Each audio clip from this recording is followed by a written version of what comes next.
deck de Hera et Lando. Commençons par expliquer ici Hera. Eh bien, la carte, c'est une des rares cartes en français que j'ai réussi à obtenir, alors je vous la lis tout simplement. Jouez gratuitement un véhicule si vous obtenez le dé Special. Donc ça, c'est quand même assez simple. Hein? Le Special, c'est ce dé-là. Donc je le roule et quand c'est à mon tour, je le descends. Et à ce moment-là, ça me permet de faire le Special. Le Special, ce qu'il dit, c'est que si j'ai une carte en main de vaisseau, par exemple celui-ci, bien j'ai le droit de le jouer. Donc de le déposer en jeu et de rouler son dé et de le résoudre. Mais il y a quelque chose en français qui est écrit qui est très important et ça dit ceci. Si ce véhicule est toujours en jeu, parce que quelqu'un aurait pu le détruire, renvoyez-le dans votre main. Donc, il faut renvoyer le vaisseau dans sa main. D'accord? Il ne faut pas le laisser en jeu, là. Quand on l'a introduit en jeu, à l'aide du Special de Hera. Maintenant, Lando. Lando a un Power Action.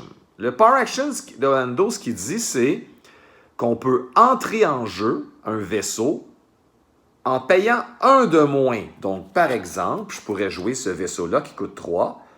Je pourrais payer 2 et l'entrer en jeu. Et là, je le laisserai en jeu cette fois-ci, puisque ce n'est pas Hera. Donc, une fois par tour, parce qu'un Power Action, c'est quelque chose que je fais seulement une fois par tour, je peux jouer un vaisseau jaune de ma main. Donc, évidemment, il n'y en a pas des centaines. Hein. Il y a celui-là qui coûte 5. Alors, il coûterait 4 avec le Power Action. Et évidemment, il y a celui-là qui coûte 6 et qui coûterait 5. Et là, vous allez me dire, oui, monsieur Larose, là, 6 ressources, 5 ressources, j'aurais jamais le temps d'accumuler ça. Mais là, c'est là qu'il faut regarder les dés de Lando. Lando a des beaux dés de ressources. Par exemple, ici, il y a un 4 qui coûte 2. Qu'est-ce que ça veut dire 4 qui coûte 2? C'est qu'au fond, si j'ai 2 ressources encore en ma possession, bien, je les paye pour obtenir 4. Donc, c'est comme si j'avais 2 ressources, mais je ne peux pas prendre 2 ressources si j'en ai plus. Il faut qu'il y ait 2 ressources en jeu, et là, j'obtiens avec ce dé-là 2 ressources de plus. Mais comprenez-moi bien, là, un seul des dés de Lando permet d'avoir 2 ressources de plus en réalité, ce qui fait qu'on aurait 4 ressources. Et là, Power Action le tour d'après, et je joue un vaisseau qui coûte 5. Donc, aïe, aïe, aïe, ces dés-là sont magnifiques. C'est une superbe combinaison pour pouvoir jouer des vaisseaux. Qu'est-ce qu'ils ont de particulier, les vaisseaux? Eh bien, je dirais que pour ce qui est de ces 3 vaisseaux-là, les vaisseaux ont simplement de gros dés. D'accord? Ce sont vraiment de très gros dés. Donc, celui-là, si on obtient le Special, on peut faire 2 dommages à chaque caractère de notre opposant, ou bien donner 2 shields à chacun de nos caractères, dans notre cas, de 2 caractères. Le Millennium, il dit « After you play the support, you may search your deck ». Donc, ça permet de faire quelque chose qu'on ne fera pas parce que la carte n'est pas là. Donc, autrement dit, à part ces gros dés, le Millennium, ben, il n'y a rien de plus. C'est inutile de comprendre ce qui est écrit sur la carte. Le Special de ce magnifique tank-là, eh bien, c'est de faire 2 dommages à un personnage, adverse évidemment, et donner 2 shields à un de nos personnages. Mais vous remarquerez les dés de ce tank-là. 3 dégâts directs, 4 indirects, 5 indirects pour une petite ressource. On veut obtenir le 4 indirect ou le 5 indirect avec une ressource à payer parce qu'honnêtement, c'est un vrai tank, c'est le cas de le dire. Il me reste à parler de 2 autres vaisseaux. Celui-là, très important, si on regarde le Special, ça dit « Ready or discard an exhausted vehicle ». Qu'est-ce que c'est un exhausted vehicle? C'est ça, un exhausted vehicle. C'est un véhicule qui a été activé. Donc, ce que ça dit, c'est « Ready a vehicle ».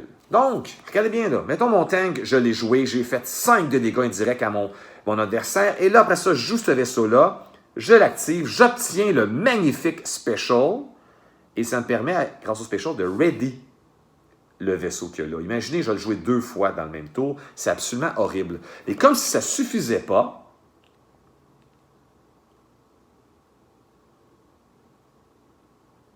il y a une dernière chose, pardon, c'est que je ne peux pas faire cette action-là sur un vaisseau qui est identique. Bon, écoutez, ça surprendrait beaucoup que ça arrive, mais on ne peut pas faire l'action que je viens de décrire avec le Special sur un vaisseau qui est identique. Imaginons que mon adversaire a un super gros vaisseau. Imaginez mon adversaire a un vaisseau horrible devant moi. Avec mon Special, au lieu de ready un vaisseau, je peux aussi dire grâce à mon special, je couche ton vaisseau. Tu ne pourras pas rouler le dé ce tour-ci. Donc, mon adversaire avait son dé sur la carte. Il couche son vaisseau sans rouler le dé. J'explique encore. Le special de ça, ça couche un vaisseau, comme je viens d'expliquer, de l'adversaire, ou ça ready un vaisseau qui nous appartient, ou ça ready un vaisseau qui nous appartient, c'est-à-dire que je l'avais droit, et je peux à nouveau, à ce moment-là, rouler le dé encore. C'est bon? Ça passe quasiment tous les vaisseaux. Il reste le vaisseau le plus important qu'on va jouer normalement au début avec ceci. Ce vaisseau-là coûte 4. Vous commencez la partie avec 3 ressources parce que cette carte-là vous donne une ressource de plus en début de partie, puis après ça, elle disparaît. Donc, je commence la partie avec 3 ressources. Cette carte-là, ici, ce qu'elle dit, c'est que je vais chercher dans mes 25 cartes que je n'ai pas pigées, ce vaisseau. Ça marche? Et je le joue pour 1 de moins. Bien, puisque j'avais 3 ressources, je peux le jouer. Pourquoi c'est si important de le jouer au début de la partie? C'est parce que ce magnifique vaisseau-là, lorsque je le mets en jeu, je fais un dégât indirect à mon adversaire. Un dégât indirect, c'est que mon adversaire choisit où il met le dégât sur son personnage. Mais c'est pas tout. À chaque fois que je vais déposer en jeu un vaisseau, déposer un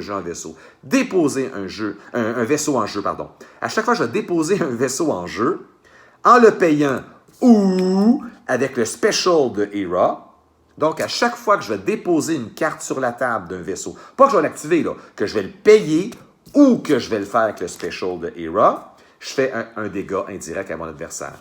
Donc, imaginons que j'ai fait 4 fois le special de Era pendant la partie, bien, ça va être 4 dégâts indirects, 1 à chaque fois. Et si en plus des 4 specials que j'ai fait à Era, j'ai payé 2 vaisseaux de ma poche, bien, ça ferait 6 dégâts indirects juste grâce à ce vaisseau-là. Donc, ce vaisseau-là, il faut absolument l'avoir au début de la partie en se servant de cette carte-là qu'on va jeter une fois qu'on va l'avoir utilisée. Ce n'est pas une carte qu'on pige. Et ce n'est pas une carte qu'on pige, c'est pour ça qu'on appelle ça des plots. Ce ne sont pas des cartes qu'on pige. Voilà, ça fait le tour des vaisseaux. En plus de ça, ce vaisseau-là a de très beaux dés en plus de ça. Un 2 de fusil, 3 de fusil, 2 indirects, 3 indirects. Mais c'est le fait qu'il génère des dégâts lorsqu'on dépose des vaisseaux en jeu qui le rend si intéressant. Je vais parler tout de suite du terrain. J'ai parfois tendance à oublier de parler du terrain. Donc, qu'est-ce qu'il fait, lui? C'est qu'il dit que tu peux ramener un support. Tu peux jouer un support de ta main, ou de ta discard pile. Ta discard pile, c'est où tu as discarté tes cartes à mesure que tu les jouais. Donc, tu peux ramener un support qui était dans la discard pile. Vous allez dire, messieurs, je comprends pas, là. C'est parce que cette carte-là, qui est un support, une fois qu'on l'a utilisée en payant une ressource, elle s'en va dans la discard pile. En claimant, en disant que la manche est terminée, on peut ramener ça dans le main ou en jeu? Play support from discard pile. OK, donc en jeu. Donc, on peut ramener ça en jeu. Ces 2 cartes-là vont donc ensemble. Je termine la manche et je ramène cette carte-là que j'avais jouée avec une ressource et que j'avais jetée. Je la ramène en jeu, carrément. Est-ce essentiel d'avoir ce terrain-là? Absolument pas, honnêtement. Donc, c'est utile, mais si vous ne voulez pas la garder pour avoir 2 boucliers sur Era, c'est fort conseillé. Voilà. On commence avec les cartes. Maintenant, très importante, voici une carte que vous voulez absolument avoir dans votre main au départ, c'est ces 3 PO. Ces 3 PO, ce ne sont pas ces dés qui nous intéressent, c'est plutôt sa capacité. Je tourne ces 3 PO, je le lance, je mets mon dé en jeu. Voilà. Et là, je me fous carrément de ce que j'ai obtenu. Plus tard, je roule les rats et j'obtiens un misérable bouclier. Et là, je suis malheureux parce que c'est le special que je voulais. Eh bien, ces 3 PO, ce qu'il fait, c'est que je résous le dé de ces 3 PO, je le mets sur ma carte et je dis que le dé des rats que là n'est pas un bouclier. C'est en réalité un special. Moi, je décide là, que tout à coup, c'est un special, cette affaire-là. Et je le résous tout de suite. Donc, ça me permet de rentrer, mettons, un vaisseau en jeu, Donc, je répète, c'est 3 PO. Je roule, je mets le dé au-dessus de lui, j'attends mon prochain tour, je roule Era, j'obtiens un misérable focus. Et là, je suis malheureux. Je résous mon dé et je dis que ce dé-là n'est pas un focus, c'est un special et je le résous aussi, ce qui me permet de rentrer une carte en jeu pendant la manche. C3PO, en début de partie, c'est la carte essentielle, il n'y en a pas d'autre. Donc, je pige mes cartes au début, je ne l'obtiens pas, je prends les 5 cartes, je les remets dans le paquet, je brasse comme un malade en faisant attention aux cartes et je tente de piger C3PO. C3PO est unique. Il y a une espèce de petite étoile à côté. C'est ce qui signifie, c'est que je ne peux pas jouer les deux C3PO. Donc, dès que j'ai mis le premier C3PO en jeu, je vais jeter l'autre pour relancer, ou je la discarte tout simplement. La deuxième carte ne peut pas être jouée. Voilà, c'était la carte à obtenir au début. Maintenant, avant que je vous parle des cartes de défensive, quelques cartes intéressantes. Friends and No Play, ce que ça dit, c'est que je regarde les cartes de mon adversaire. Je lui demande de me donner son paquet de cartes que dans les mêmes, non, les 4 cartes qui lui restent. Je les regarde, et s'il y a un event qui coûte 1 ou 0, eh bien, je le jette. Évidemment, il y a 2 avantages à ça. Premièrement, ça nous permet, par exemple, de jeter un easy picking, qui serait notre adversaire. Ça nous permet de jeter une carte qui nous enlèverait des dés. Mais beaucoup plus important, ça nous permet de vérifier si une fois qu'on a jeté la carte qui coûte 1 ou 0, on vérifie si notre adversaire, il reste encore des cartes qui peuvent enlever des dés. Parce que s'il ne reste plus de cartes qui enlèvent des dés à notre adversaire, bien à ce moment-là, un focus devient très intéressant parce qu'un focus me permet de tourner un dé du côté que je veux. Je prends mon focus, je tourne un dé du côté que je voudrais, par exemple un magnifique 4 indirect, et là, je sais que mon adversaire ne va pas me l'enlever, parce que j'ai vu sa main, et je sais qu'il n'y a plus rien pour m'enlever le dé. Donc, lorsqu'on sait que notre adversaire n'a plus de cartes intéressantes, grâce à Friends in Low Place, on se sert du focus et on tourne ça sur des côtés hyper intéressants, sur d'autres dés, et on sait qu'on ne se les fera pas enlever. Donc, Friends in Low Place, il y en a juste une, mais c'est une carte qui peut servir, elle coûte 0 en plus de ça, très intéressante pour connaître surtout la main de notre adversaire. OK, Truce, un classique pour les gens qui ont besoin de ressources comme vous, parce que les vaisseaux, ça coûte cher. Je vous rappelle que les vaisseaux, on les joue avec les specials de Hera, vous vous souvenez, donc Hera, grâce à son special, peut nous permettre de rentrer pendant un tour un jeu, mais on peut aussi simplement payer les ressources. Je vous rappelle que Lando Calrissian, le caractère ici, là, bien, il peut rentrer un vaisseau pour 5 ressources une fois par tour au lieu de 6. Donc, il réduit de 1. Là, vous dites, hey, monsieur, 5, c'est encore cher. Bien, True, ce que ça fait, c'est que ça donne une ressource à l'adversaire, ça nous donne une ressource, et c'est encore à nous à jouer. Il est ambush. Ça veut dire que je prends ma ressource, mon adversaire prend une ressource, et c'est encore à moi. Pourquoi c'est si important? Parce que, par exemple, imaginons que vous avez obtenu 5 dégâts indirects et que ça coûte une ressource à jouer. Regardez ici le petit symbole 1, là, c'est le coût du dé. Ça coûte une ressource, résoudre ce dé-là, le descendre sur la carte et faire les dégâts. Donc, votre adversaire voit que ça vous coûte une ressource et que vous n'en avez plus. Imaginez que vous en avez 0. Là, il se dit, il y a eu 5 indirects, mais il ne peut pas le payer. Vous attendez votre tour, vous jouez Truce, vous obtenez une ressource et vous descendez tout de suite le dé pour faire 5 de dégâts parce que Ambush, ça veut dire que c'est encore au joueur à jouer. Très bonne carte, il y en a 2. Recycle. Imaginez qu'avec le Special de Hera, vous avez rentré un gigantesque vaisseau en jeu qui coûte 6. Mais là, vous savez qu'à la fin de la manche, il va falloir ramener la carte dans votre main. Mais Recycle, ce que ça dit, c'est je paye 1, j'enlève cette carte-là, je la jette, et j'obtiens 6 ressources parce qu'il est écrit 6 ici. Donc, au fond, Recycle me permet d'avoir 5 ressources, parce que c'est 6 moins 1, vous comprenez la logique. Si je jouais ça avec le Special de Hera, je vais obtenir, au fond, 4 ressources. Pourquoi c'est si important? Parce qu'une fois que j'ai obtenu ces ressources-là, je peux rentrer un vrai vaisseau en jeu. Cette fois-ci, il n'est pas avec le Special de Hera, donc je peux laisser en jeu jusqu'à la fin de la partie. Recycle me donne une tonne de ressources. Il y en a 2. OK. Plan Explosion, c'est ma carte préférée du deck. On ne veut pas l'avoir au début. On veut l'avoir au milieu ou à la fin de la partie. Qu'est-ce que ça dit? Bien, ça dit que tous les... Je vais essayer de vous le montrer à l'écran, ça ne sera pas facile. Ouais, je pense que je vais y arriver. Imaginons que vous avez roulé ça avec vos dés. Vous avez un 4, un 3 et un 3. Là, vous allez me dire, monsieur, il n'y a pas 10 de dégâts, là, il y a 6 de dégâts. Mais Plan Explosion, ce que ça dit, c'est enlève toutes les dés t'appartenant. Toutes, là, même un C3PO, toutes. T'enlèves toutes les dés. Il faut que ça fasse un total d'au moins 10. Ça peut être 11, c'est pas important. Et vous faites 10 dégâts directs au personnage de votre choix. Ça, honnêtement, ça tue un personnage.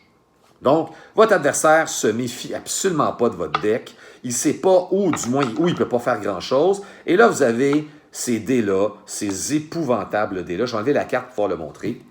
Vous avez ces horribles dés. 4, 10 cartes 1 puis un fusil. Vous avez l'air d'avoir un seul dégât disponible. Vous jouez Plan Explosion et vous obtenez 10 de dégâts. C'est magnifique. OK, la défense maintenant. Bon, Entangle, 2 cartes différentes, je suis désolé, mais ça fait la même chose. C'est que je paye 2 ressources et je peux enlever jusqu'à 2 dés à mon adversaire. 1 ou 2, là. Mais il faut que le total des dés donne 3. Donc, voici un exemple de total des dés qui donne 3. J'ai ici un 0 et un 3. Ça donne 3. Je pourrais aussi avoir, je sais que vous êtes très fort en mathématiques, mais vous pourriez avoir un 2 et un 1, et ça fait 3 aussi. Je paye 2 ressources, j'enlève jusqu'à 2 dés. Ensuite, ça, c'est un support. Faites attention, contrairement aux autres cartes, ce n'est pas un event, c'est un support, il faut que je le mette en jeu.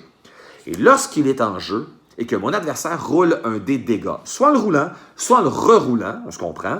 Donc, dès que le dé tombe sur la table, oh, mon adversaire a obtenu un dé de dégâts, mettons un 2 indirect, vous jetez cette carte, vous payez 1, c'est super important, et vous enlevez le dé. Voilà. Il pourrait avoir la fameuse combinaison aussi, Truce. Cette carte-là est en jeu. Ah non, c'est pas vrai ce que je viens de dire. Je retire ce que je viens de dire. Oubliez ça. Donc, de toute façon, je n'ai pas été clair, puis c'est parfait comme ça. Je continue. Aggressive Negotiation. Ce que ça dit? Ah mon Dieu, c'est encore pire que ce que je pensais. Oh là là. OK, vous dites à votre adversaire, ça coûte 2, et vous dites à votre adversaire d'enlever les dés de son choix. Donc, mettons qu'il y a 7 dés devant lui. Vous dites d'enlever les dés de son choix. Imaginons qu'il en garde 2.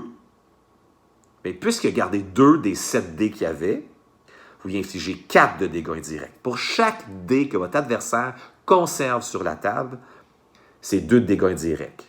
Donc, habituellement, l'adversaire va en garder 1 ou 2 seulement, ou il va toutes les enlever carrément. C'est vraiment déprimant de se faire jouer cette carte-là. Vous en avez seulement une, par contre. C'est une carte de fin de partie. Là. 2 ressources, c'est énorme. Et Speaking, il y en a juste une aussi parce que c'est pas toujours pratique. Quand on l'a, on est content, mais quand ça ne marche pas, on n'est vraiment pas content. Pour 1, vous pouvez enlever 2 dés de chiffres et de symboles identiques. Là, j'essaie de donner un exemple là, qui aurait du sens. Je pense pas que je vais y arriver, mais quoi qu'il en soit... Bon, je n'ai pas... Ah, je l'ai, parfait, excellent, fantastique, je suis content. Donc, imaginez que vous avez ça, un 3 et un 3. Regardez que celui-là coûte une ressource à jouer et celui-là ne coûte pas de ressources à jouer. Vous pouvez quand même utiliser Easy Speaking pour l'enlever parce que c'est dessin indirect, identique et chiffre identique. Donc, pour 1, j'enlève 2 dés qui auraient fait 6 de dégâts. Aïe, aïe, aïe, aïe, aïe. Flee the scene. Ça, c'est assez épouvantable. C'est que vous payez 1 et vous enlevez 2 dés à votre adversaire. C'est épouvantable. Sauf qu'une fois que vous avez fait ça, ça va être à votre adversaire de jouer pour les 3 prochains coups avant que ce soit à vous. Donc, vous jouez ça, vous enlevez 2 dés, et c'est à lui, c'est à lui, c'est à lui, puis après ça, c'est à vous. Ça, c'est une carte qu'on joue lorsque son adversaire a pas mal toutes ses dés en jeu et qu'on sait que ce sont les dés qui vont nous faire le plus de mal. Parce que, honnêtement, si votre adversaire a 3 tours avant que ce soit à vous, ça peut vous faire mal aussi, mais pour 1, enlever 2 dés, ça peut quand même sauver les miches. Voilà. Vandalize, c'est une carte que j'aime beaucoup. Pourquoi? Parce qu'imaginons que votre adversaire a un Force Illusion. Force Illusion, pour ceux qui n'ont pas encore joué contre ça, c'est une carte bleue. Et que lorsque vous infligez, mettons, je vais vous donner un exemple vraiment frappant. Là. Imaginons que vous infligez un 4 à un personnage.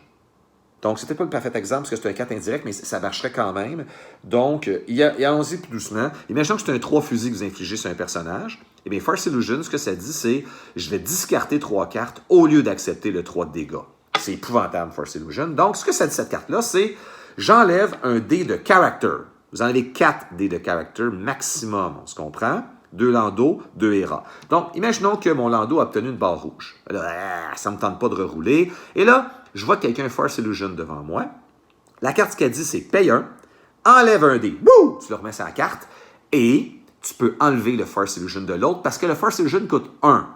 Si le Force Illusion coûte 1 et j'enlève un dé, c'est parfait.